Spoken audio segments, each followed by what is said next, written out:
আসসালামু আলাইকুম। সবাইকে স্বাগতম জানাচ্ছি। আমি আইনুন নিশাদ। তো আজকে যে বিষয়টা নিয়ে ডিসকাশন করতে যাচ্ছি সেইটা হইল বাংলাদেশ টিম তাদের টি-20 ওয়ার্ল্ড কাপের জন্য 15 সদস্যের স্কোয়াড ঘোষণা করেছে, সাথে দুইজন রিজার্ভ বেঞ্চে দুইজনকে নিয়েছে। তো আমাদের আজকে কথা বলার বিষয় হচ্ছে রিজার্ভ বেঞ্চে যে দুইজনকে নিয়েছে, একজন হচ্ছে হাসান মাহমুদ আর একজন হচ্ছে আফিফ হোসেন ধ্রুব।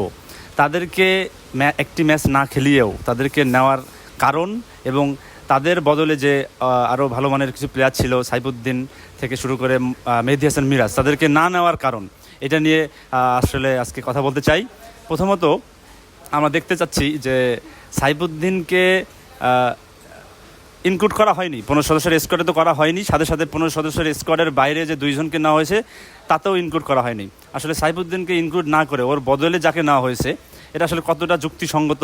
আমাদের আশরাফ হোসেন লিপু, আমাদের হান্নান সরকার এবং আব্দুর রাজ্জাকের যে সিলেকশন প্যানেল, তারা আসলে আমরা তাদেরকে রেসপেক্ট করি, আমরা জানি তারা আসলে বেটার সিলেকশন প্যানেল এত যাবৎকালে বাংলাদেশের। তারপরেও আসলে তারা কীভাবে এই সিদ্ধান্তটা নিতে পারে সেই বিষয়টা নিয়ে কথা বলবো। প্রথমে যদি সাইফুদ্দিনের কথায় আসি, সাইফুদ্দিন লাস্ট ম্যাচগুলোতে যে পারফরমেন্স করেছে, তো সে আসলে 3টা টি-20তে ভালো পারফরমেন্স করেছে, যদিও তার ডেট ওভারে আসলে অনেক বাজে পারফরমেন্স ছিল।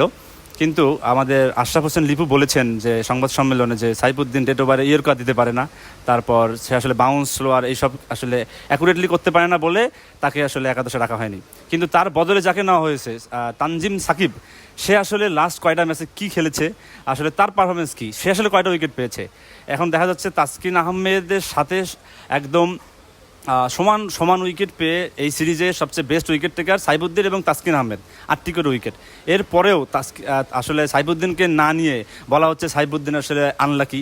বিষয়টা আসলে আনলাকি বিষয় না, এখানে টিম ম্যানেজমেন্ট কেন এইরকম কিছু করতে পারে, কিসের ভিত্তিতে করতে পারে, এটার আসলে কোনো উত্তর জানা নেই। এখানে এটা আসলে প্রথমত আমাদের বাংলাদেশ ক্রিকেট বোর্ডের টিম সিলেকশন প্যানেল এবং বিসিবি প্রধানদেরকে কৃতজ্ঞতা জানাতে হয় যে তারা প্রতিবারের মতোই আসলে ওয়ার্ল্ড কাপের শেষের দিকে এসে তারা স্কোর ঘোষণা করে। তারা আসলে এই জিনিসটা অব্যাহত রেখেছে, তাদের প্রতি আসলে কৃতজ্ঞতা জানাই। তারা আগামীতেও এই বিষয়গুলো অব্যাহত রাখুক। মিসম্যানেজমেন্টের মাধ্যমে আমরা আগামীতেও এইরকম টি-20 ওয়ার্ল্ড কাপ থেকে শুরু করে সব কিছুর ওয়ার্ল্ড কাপের আয়োজক কমিটিকে দেখব। তো আমরা আপনাদের কাছে কোশ্চেন রাখবো যে আপনাদের কি মনে হয় সাইফুদ্দিনকে আসলে কি এই কারণেই নেওয়া হয়নি, নাকি অন্য কোনো নেপোটিজম অন্য কোনো কিছু আছে, আপনারা আসলে জানাবেন। ধন্যবাদ সবাইকে।